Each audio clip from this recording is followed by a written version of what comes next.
the year 1202, Leonardo of Pisa, better known as Fibonacci, uncovered a link for merging the study of mathematics, nature, and art. Not only did Fibonacci introduce the Christian world to the Hindu Arabic numerals we use today, but he also posed a seemingly innocuous problem about bunny rabbits. Fibonacci wanted to know how many rabbits would be produced in a year, beginning with a single pair. He assumed that starting in January and continuing every month thereafter, each pair of rabbits would bear a new pair once they were a month old.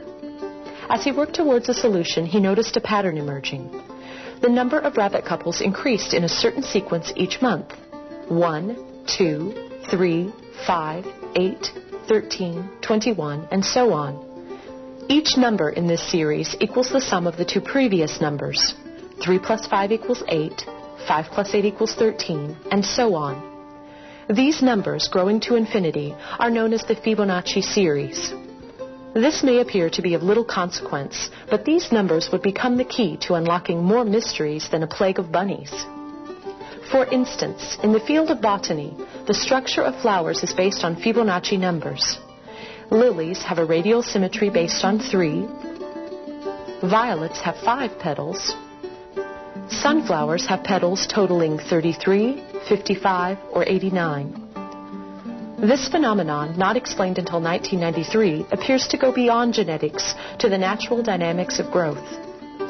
Whether it is the spiral of consecutive seeds in a sunflower, the spiraling growth of a chambered nautilus, or the branching structure of bronchi in the lungs, organic growth is often guided by a mathematical ratio stemming from the Fibonacci series.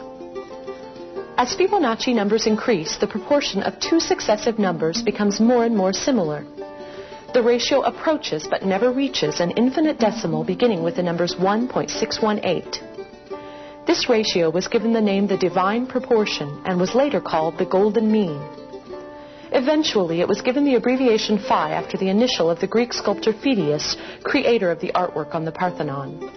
As early as the Pythagorean school in 500 BC, the Greeks studied the ratio of phi and developed a method of constructing a rectangle with sides measuring 1 and phi. With a perfect square, a line from the midpoint, and an arc, they created what was later called a golden rectangle. The Greeks also found that if they removed the original square, what was left was itself a golden rectangle. The Greeks believed that the golden rectangle held a mathematical key to beauty, and they incorporated it into many designs. The most striking example may be the Parthenon, with most of its proportions based on golden rectangles. The Greeks were not the first to use the visual balance of phi in their architecture. 5,000 years ago, the Egyptians based the design of the Great Pyramid of Cheops on golden proportions. This measurement may not have been intentional, but it reinforces the belief that phi holds some universal aesthetic appeal. For centuries, artists have studied the psychology of beauty, while biologists have sought to untangle the complexities of nature. Yet it was Fibonacci, an Italian mathematician 800 years ago, who found the common mathematical thread that connects these two disciplines and provides a deeper understanding.